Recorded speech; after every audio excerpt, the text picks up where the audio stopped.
जय माता दी। हर हर महादेव। आप सब जानते हैं कि 16 श्राद्ध का बहुत ही पवित्र महीना चल रहा है जो कि 14 अक्टूबर को समाप्त होगा। अगर आप किसी भी कार्य के लिए बाहर जाते हैं और आपका वो काम पूरा नहीं हो पाता है, उसमें कोई ना कोई बाधा या फिर रुकावट आ जाती है, तो ऐसा पितृदोष के कारण होता है। लेकिन आपको इसके लिए परेशान होने की जरूरत बिल्कुल भी नहीं है, क्योंकि आप भगवान शिव के भक्त हैं और भगवान शिव के भक्तों पर कभी भी कोई आँच नहीं आती है।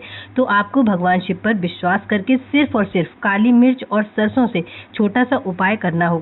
आपके किसी भी कार्य में कभी भी कोई रुकावट नहीं आएगी। साथ ही आपको इस छोटे से उपाय को करने से पितृदोष से भी मुक्ति मिल जाएगी। चलिए जानते हैं कि आपको ये उपाय करना कैसे है। लेकिन उससे पहले आपको बता दें कि आज के वीडियो में हम पितृपक्ष के दौरान किए जाने वाले 4 महा उपाय की बात करेंगे। तो बिना देर किए हुए आगे बढ़ते हैं और बात करते हैं अपने पहले उपाय की।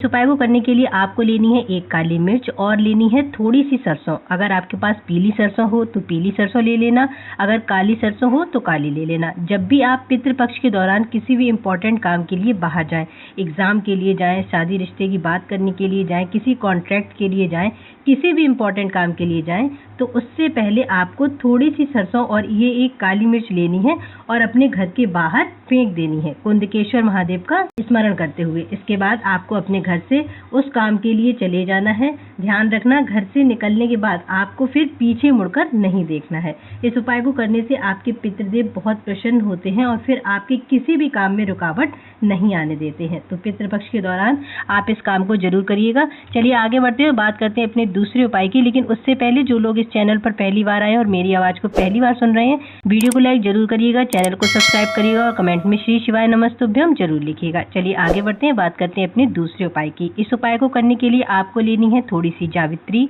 थोड़े से जौ के दाने और 1 गुड़ का टुकड़ा। अब आपको 1 तांबे का कलश लेना है और उसमें गंगा जल भर लेना है। अगर आपके पास ज्यादा मात्रा में गंगा जल है तो आप पूरे कलश को गंगा जल से भर लेना। अगर आपके पास ज्यादा मात्रा में गंगा जल नहीं है तो आप शुद्ध ताजा जल लोटे में भर लेना और उसमें फिर कुछ बूंदें गंगा जल की डाल लेना।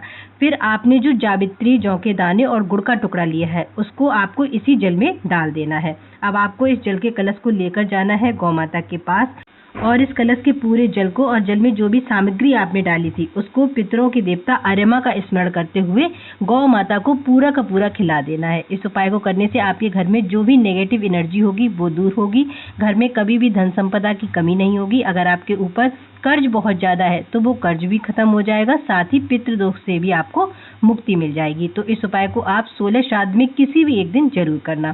चलिए आगे बढ़ते हैं, बात करते हैं अपने तीसरे उपाय की। इस उपाय को करने के लिए आपको लेना है 1 तांबे का कलश और इस कलश में गंगा जल भर लेना है। साथ ही आपको इस कलश में 1 चम्मच तिल का तेल भी डालना है। इसके बाद आपको इस कलश के जल को किसी भी बहती हुई नदी, तालाब या फिर सरोवर के पास जाना है और तांबे के कलश के जल को पितरों के देवता अरमा का नाम लेकर उसी नदी, तालाब या फिर सरोवर में समर्पित कर देना है। इस उपाय को जो भी व्यक्ति पितृपक्ष के दौरान करता है उसके घर में कभी भी धन संपदा की कमी नहीं होती है और उसको पितृदोष से भी मुक्ति मिल जाती है। तो आप भी इस उपाय को जरूर करिएगा। अब देखिए, अगर आपके घर के आसपास कोई नदी, तालाब या फिर सरोवर नहीं है तो आपके घर के आसपास जो भी पीपल, बेलपत्र या वट वृक्ष का पेड़ हो, इनमें से किसी भी एक पेड़ के नीचे पितरों के देवता अरमा के नाम का स्मरण करते हुए इस जल को आप समर्पित कर सकते हैं।